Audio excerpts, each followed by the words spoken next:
Everybody in this room was taught the story of how Columbus went before Queen Isabella of Spain, and he was going to prove to her that the world was round.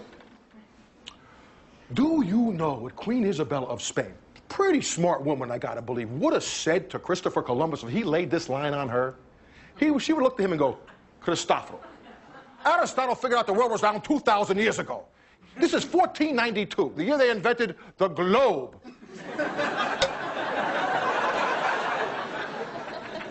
So this world is round story is 100% bullshit. It's total fiction. Yet how did our grandparents learn this? We learn this? Our grandchildren are probably going to learn this. How come? Because history is pop culture. And the early 1800s, the biggest pop culture figure in America decided he was going to tell the story. His name? Washington Irving. This is Washington Irving, and he is our nation's first American Idol. Now, we got to remember, what is media in the early 1800s? What is media then? You got a town crier, so his circulation is what, about 50 yards? You got newspapers, and they're local, and you have books. Books are everything. And when it came to books, this guy becomes Stephen King, Steven Tyler, and Steven Spielberg rolled up into one. Starting with his first book, The Knickerbocker Tales. Now, how popular is this book? The New York Knicks, to this day, get their name from the Knickerbockers. How popular was this book? Because Dietrich Knickerbocker wore his pants below the knee, we came up with Knickers. Okay, so this guy's hot. He's like Quentin Tarantino after Pulp Fiction. What's he going to follow up with? What can possibly beat the first one? How about a little thing called Rip Van Winkle? You remember Rip Van Winkle? Story about a man who has a nagging wife. He gets drunk, goes to sleep for 20 years, wakes up, his wife is dead, and he lives happily ever after. That's the story of Rip Van Winkle.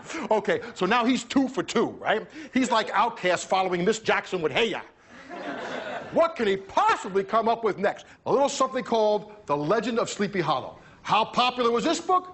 200 years later, Johnny Depp wanted in. So now, Washington Irving is America's first internationally known author. He has got a worldwide audience. So he wants to write a worldwide bestseller. And what does he come up with? The Life and Voyages of Christopher Columbus.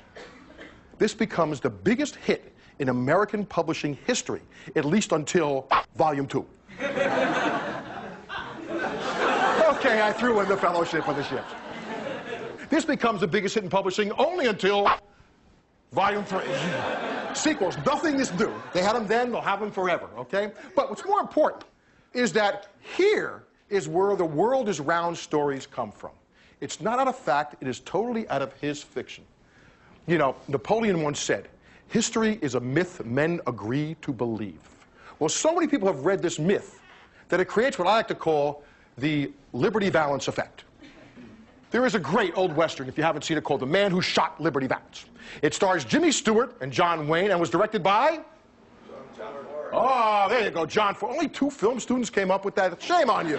Shame on you.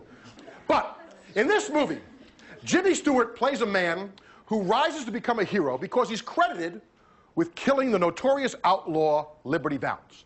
At the end of the movie, however, Jimmy Stewart confesses to his biographer that he really didn't kill Liberty Valance, that John Wayne did. Hearing this, his biographer takes his notes and tears them all up. And Jimmy goes, what, we're not going to use that? And the biographer says, no. This is the West, sir. When the legend becomes fact, print the legend. When the legend becomes fact, print the legend. Say that with me. When the legend becomes fact, print the legend. This is what's happened with Washington Irving and Columbus. He has created the Columbus legend. The legend has become fact, and we print the legend.